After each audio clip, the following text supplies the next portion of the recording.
Hello and welcome back to another deck profile. Today we have Memento, and I just took this deck to locals a couple days ago and I got 4th place out of 27 people, so that felt pretty good. The deck performed really well and it was able to push through a lot of disruption and interactions, which is like one of the big things this deck has going for it. Anyways, let's hop right into the deck profile. I am playing 3 Anguish. I've seen a lot of people cut down to 2 Anguish and what is it, 3 Darkblade.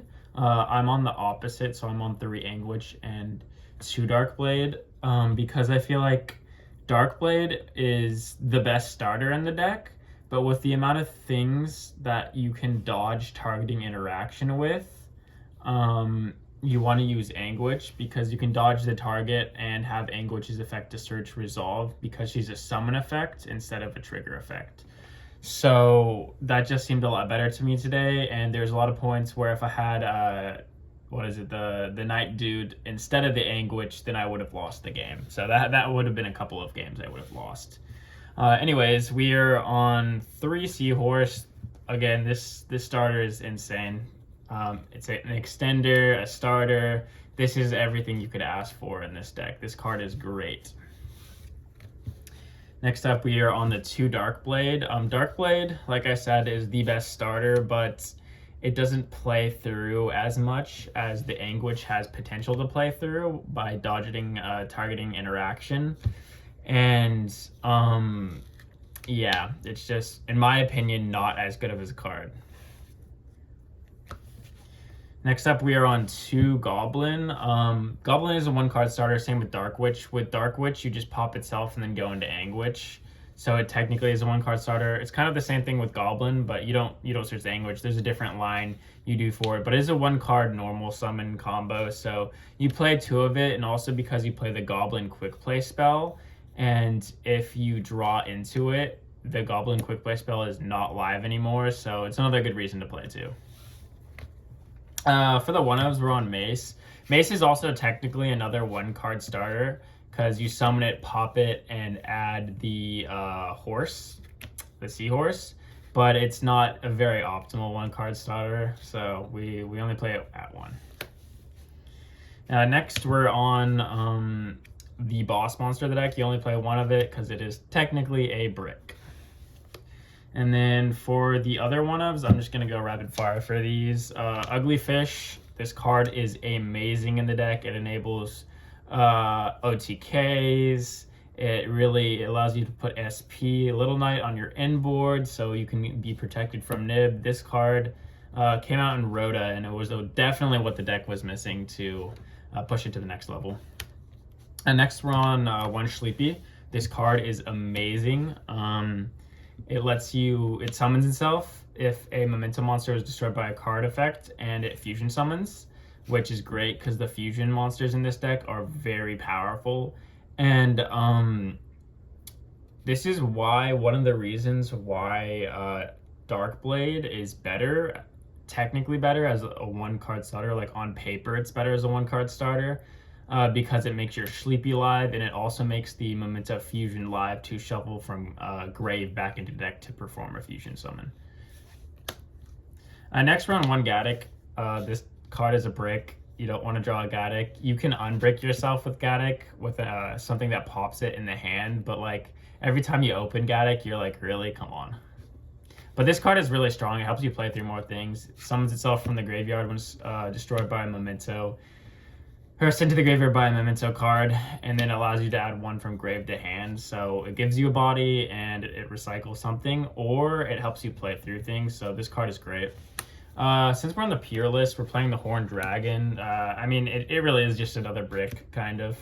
But really nothing in this deck is like kind of like an insane brick other than Gaddock, because you can use the fusion spell and you can use the Bone Party to, exchange them for a better Memento monster or fuse with them in the case of the fusion spell. But this just allows for more interruptions. When it's popped, you can pop another Memento monster you control and 2 other cards on the field, so it's pretty good.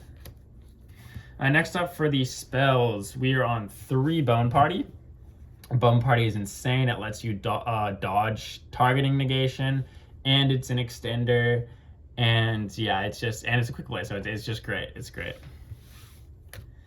Next up, we are on 3 Memento Fusion. Some lists, very few of them play 2 of these.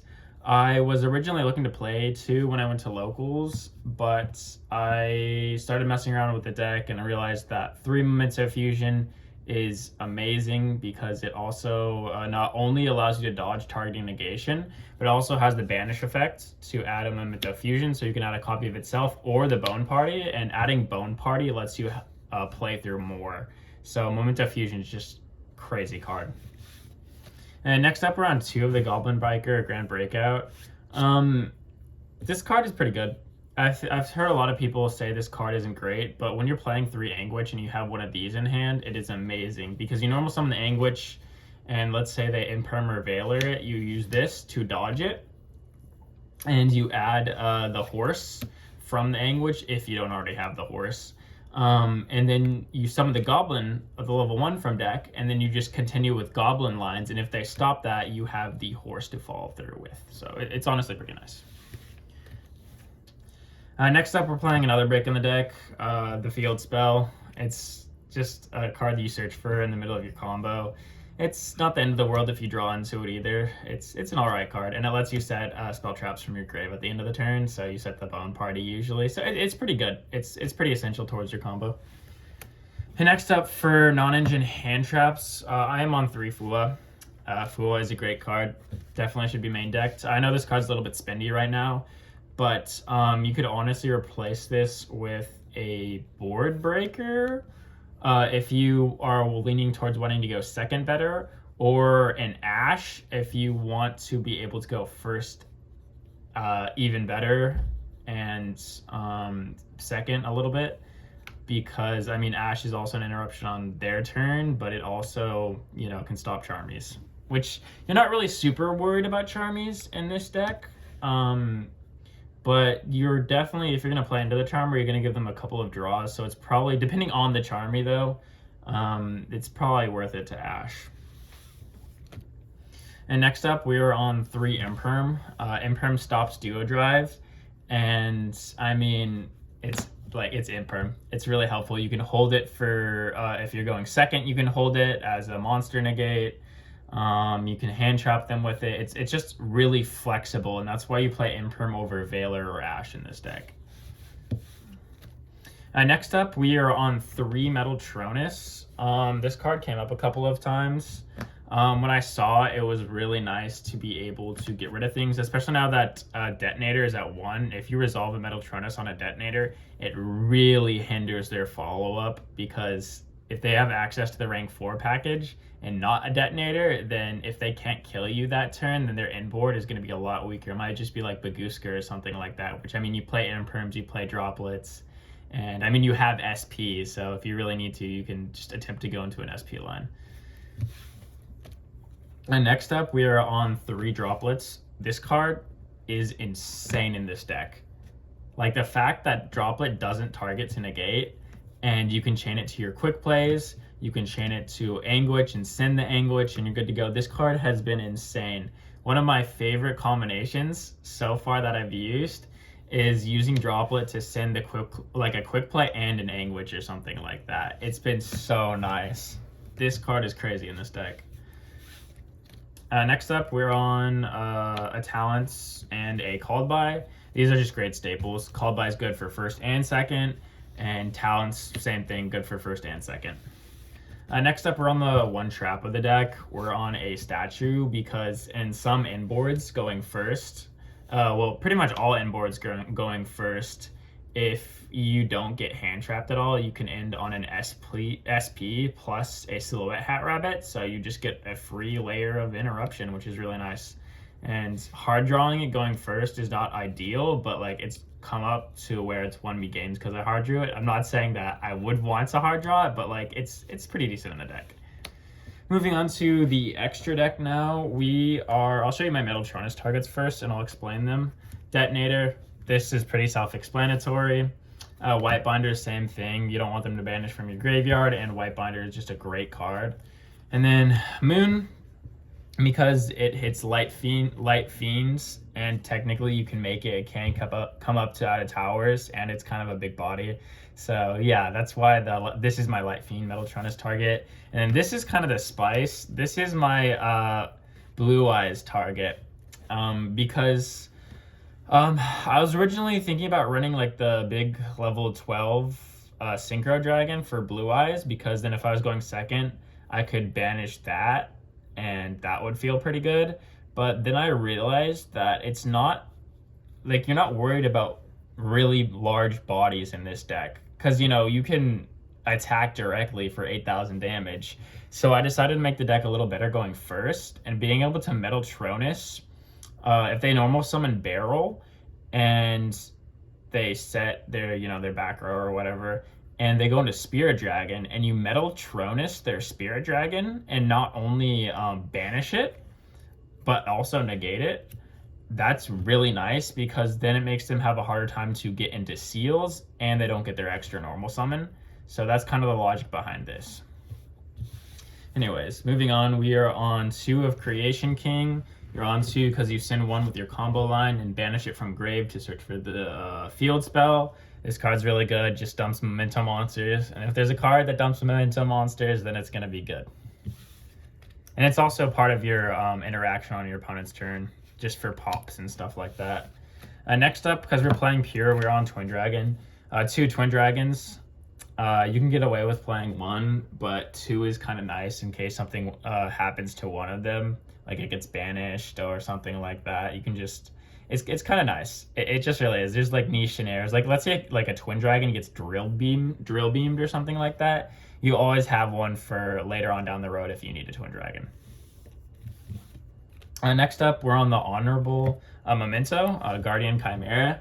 Since you get to reset the fusion spell, or you get to add it back to hands with the Ugly Fish, you get to set it and then make a Guardian Chimera on your opponent's turn. And you get a draw and 2 pops. So, or you could do that the other way around, 2 draws, 1 pops. But I mean, it's a great card. Next up, we are on 1 SP Little Knight and a Silhouette Hat Rabbit. SP is what helps protect your big 5k boss monster from getting nibbed. Dodge with the SP. And the Silhouette Hat Rabbit is just like for an extra piece of interaction on your inboard going first. And honestly, if it gets nibbed, like you're just like, wow, like the only thing that you nibbed was a Silhouette Hat Rabbit. Like you don't really care if it gets nibbed. Next up, we are on an access code package, because Anguish is a spellcaster and there are a decent amount of darks being played other than YuGiOh, of course. This is just an easy way to get into access code, which is really nice. And also this access code will have 2 pops because you have 2 different attributes. And for the last card in the extra deck, we are on a Typhon. Never came up, but